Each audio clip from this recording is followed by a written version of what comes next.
Hey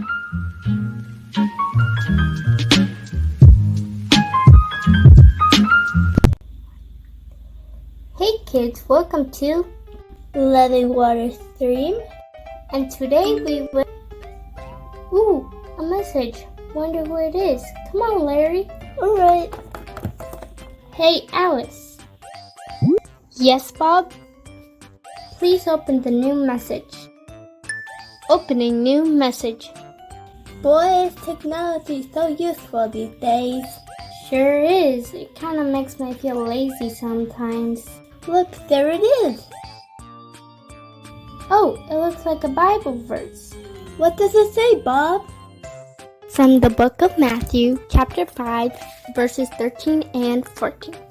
It says, "You are the salt of the earth, and you are the light of the world." Be right back. Wait, what? Larry, what are you doing? With me. What? Why? Just do it, Bob.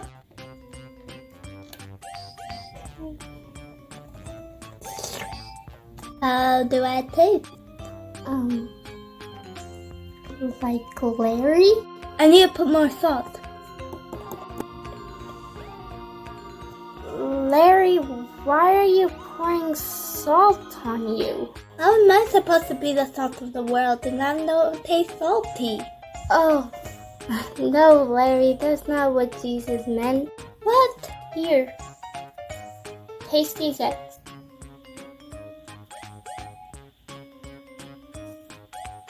How do they taste? Good, I guess. Here. Now taste them. What did you put on it? It tastes even better. Salt.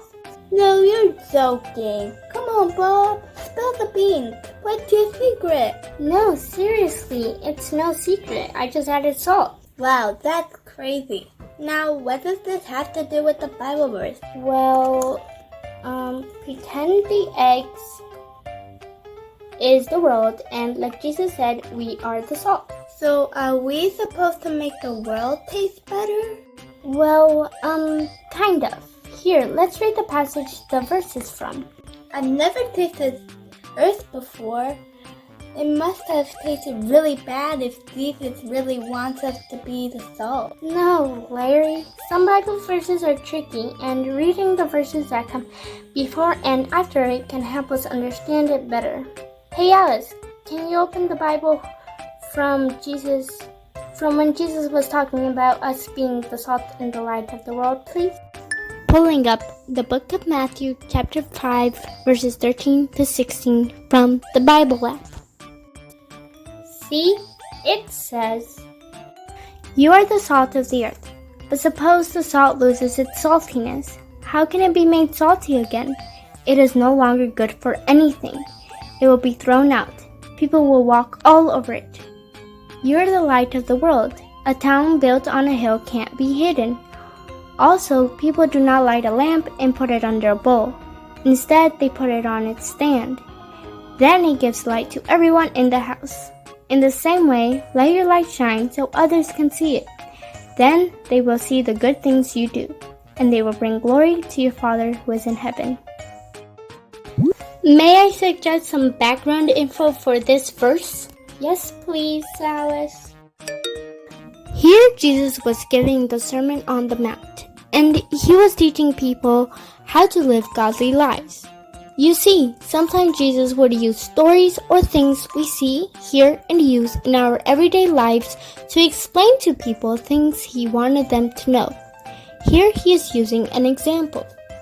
Jesus gives the short parable during the Sermon on the Mount, but it is also repeated throughout the Gospels in different contexts, like in the book of Mark, chapter 4, verse 21 to 22, and in the book of Luke, chapter 8, verse 16, and in chapter 11, verse 33.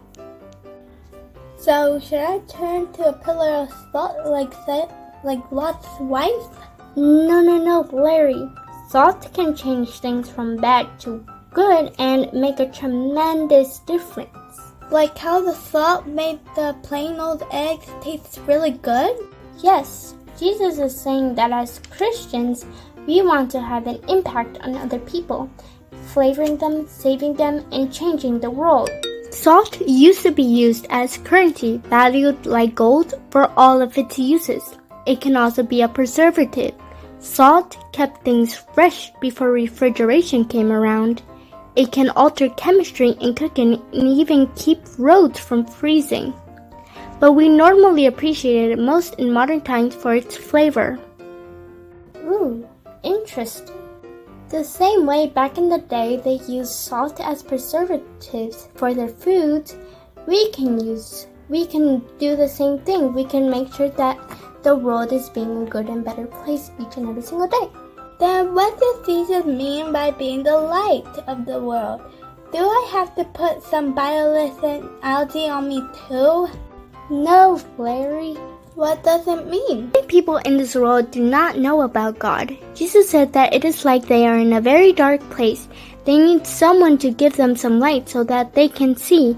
When Christians obey God, then it is like a light is shining.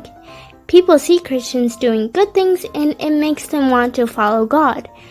If we do good things, it is like our light is shining. If people never see us do or say good things, then it is like we are putting a big bowl over our light.